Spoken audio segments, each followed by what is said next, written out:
Subscribe करें श्री चिन्मयानंद बापू जी के YouTube channel को और हमारे वीडियोस को सबसे पहले देखने के लिए बेल आइकॉन को दबाना न भूलें।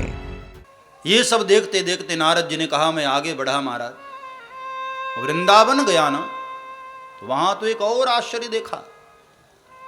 एक तरुणी स्त्री जिसके बगल में दो वृद्ध पुरुष लेटे हुए थे और वो स्त्री दोनों पुरुषों को जगाने का प्रयास कर रही थी और वो बेचारे जागते तो थे लेकिन फिर गिर जाते थे, बेहोश हो जाते थे। बड़े बूढ़े थे, जर्जर हो चुके थे। नारद जी ने कहा जब मैं वहां गया और उस स्त्री ने मुझे देखा तो मुझे बुलाकर प्रार्थना करने लगी कि महाराज मेरी रक्षा करो, मुझ पर दया करो, मुझ पर कृपा करो महाराज। मैंने उसको पूछा कि देवी कौन हो तुम और ये दोनों पुरुष कौन हैं, ये बेहोश कैसे हैं? तब उस स्त्री ने अपना परिचय दिया। अहम भक्तिरितिख्याता इमौ मे तनयो मतौ ज्ञान वैराग्य नामानो काल योगेन जर्जर। महाराज मैं भक्ति देवी हूं और ये दोनों मेरे पुत्र हैं ज्ञान वैराग्य। दक्षिण भारत में मेरा जन्म हुआ, कर्नाटक में मैं पली और बढ़ी, महाराष्ट्र में आई तो कहीं कहीं मेरा सम्मान हुआ, लेकिन गुर्जरे जीर्णताम गता। गुजरात की दरा पर जब गुर्जर प्रदेश में मैं गई तो महाराज वहां मैं बूढ़ी हो गई, भाग करके वहां से वृंदावन आई।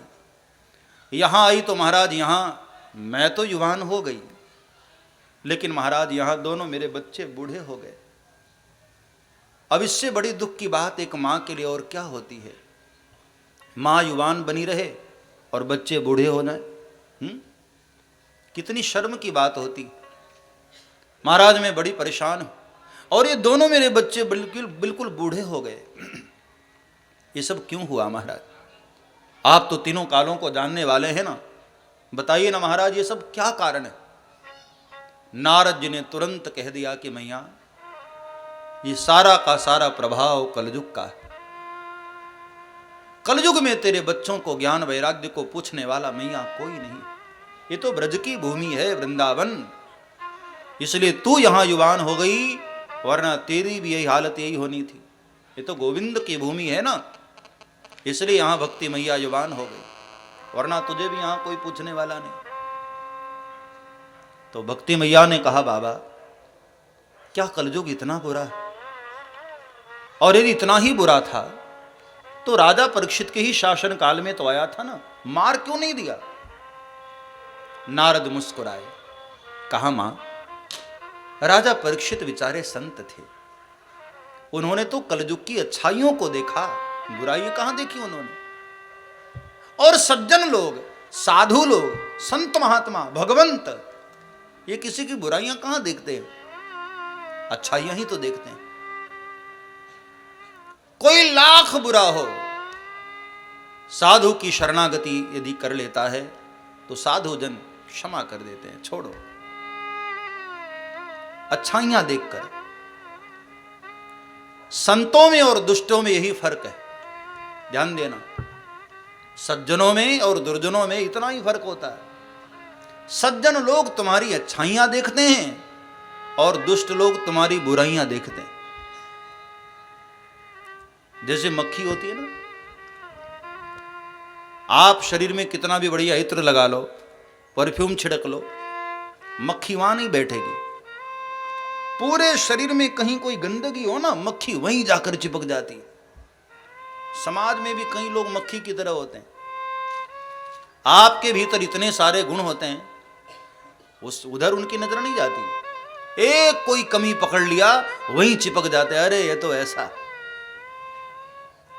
कई लोग ऐसे समाज में होते जो मक्खी की तरह वहीं चिपक जाते हैं बस। कई बार तो मुझे हंसी आती कि इतने सारे गुण दिखाई नहीं दिए, एक अवगुण दिखाई दिया। हाँ, समाज में कुछ लोग होते ही ऐसे हैं। सज्जन लोग हमेशा सद्गुण देखते हैं। तुम्हारे भीतर लाख बुराइयां है, कोई लेना देना नहीं। एक अच्छाई है, महात्मा लोग बड़े खुश हो जाते हैं। वो कहानी मैंने कई बार कथाओं में बताई है। एक महात्मा गंगा स्नान करके बाहर आए तो एक दुष्ट व्यक्ति ने महात्मा के ऊपर थूक दिया। महात्मा कुछ बोले नहीं, बेचारे संत हैं, फिर से चले गए गंगा स्नान करने। फिर बाहर आए तो बाहर ही खड़ा था वो आदमी, फिर से थूक दिया। महात्मा फिर भी कुछ न बोले और चले गए गंगा नहाने। फिर बाहर आए, बाहर वो आदमी फिर से खड़ा था, फिर थूक दिया। कई बार वो थूकता रहा और कई बार महात्मा नहाते रहे। आखिर में थूकने वाले को ही शर्म आई, हाथ जोड़कर कहा, बाबा क्षमा करना, आप कुछ बोल क्यों नहीं रहे? इतनी बार मैं आपको उकसा रहा हूं, गलतियां कर रहा हूं और आप कुछ बोल नहीं रहे, नाराज नहीं हो रहे। महात्मा ने मुस्कुराकर कहा, बेटे धन्यवाद तुझे, आज तो तुझे प्रणाम करने का मन हो रहा है। उसने कहा, कमाल है, मैं थूक रहा हूं और आप उल्टे मुझे प्रणाम करने वाले? बोले, हाँ बेटे, रोज एक बार गंगा स्नान करता था और चला जाता था, आज तेरे कारण 108 बार गंगा स्नान कर लिया मैंने। बहुत कृपा की तूने मेरे ऊपर। ये बुराइयों में भी संत ने अच्छाइयां ढूंढ दी। हाँ, और मुरैना का कोई आदमी होता तो गर्दन पकड़ लेता कि तेरी इतनी हिम्मत। हाँ ये भिंड मुरैना वाला जो क्षेत्र है साहब, पूरी दुनिया में बड़ा प्रसिद्ध है। पहली बार जब भिंड आया, आज से कई साल पहले,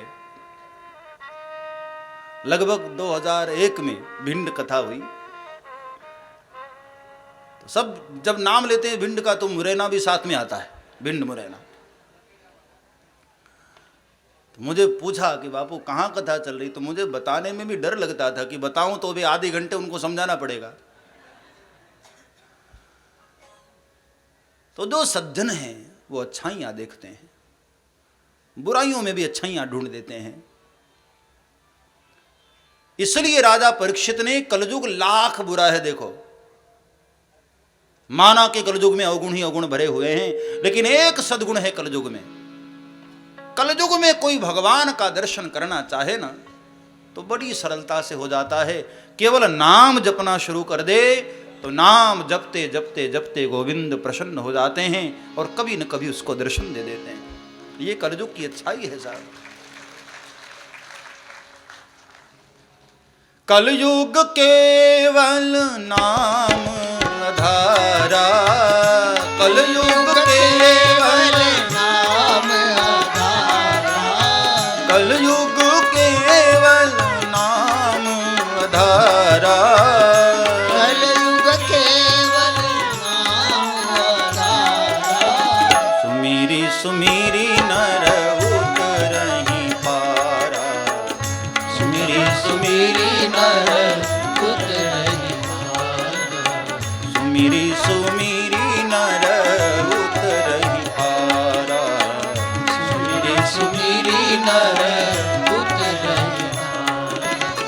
नहीं कली करम न भगति विवेकु, नहीं कलि करम ना भगति विवेकु, नहीं कली करम न भगति विवेकु, नहीं कलि करम ना भगति विवेकु। बस राम नाम अवलंबन एको, राम नाम अवलंबन एको, राम नाम अवलंबन एको, राम नाम हरेर नाम हरेर नाम हरेर नाम एव केवलम। कलिकाल में केवल हरि नाम की महिमा है, केवल और केवल हरि नाम। यज्ञ की बहुत महिमा नहीं है, तप की बहुत महिमा नहीं, योग की बहुत महिमा नहीं, नाम की बहुत महिमा है। केवल हरि नाम पुकारो। कई लोग बड़े परेशान रहते, गोविंद की पूजा कैसे करें। छोड़ो विधियों का चक्कर, हरिनाम पुकारो, जितना हो सके गोविंद का नाम लो। हरेर नामैव केवलम, कलयुग में केवल और केवल हरिनाम है प्यारे। जितना हो सके हरिनाम पुकारो। सब्सक्राइब करें श्री चिन्मयानंद बापू जी के YouTube चैनल को और हमारे वीडियोस को सबसे पहले देखने के लिए बेल आइकॉन को दबाना न भूलें।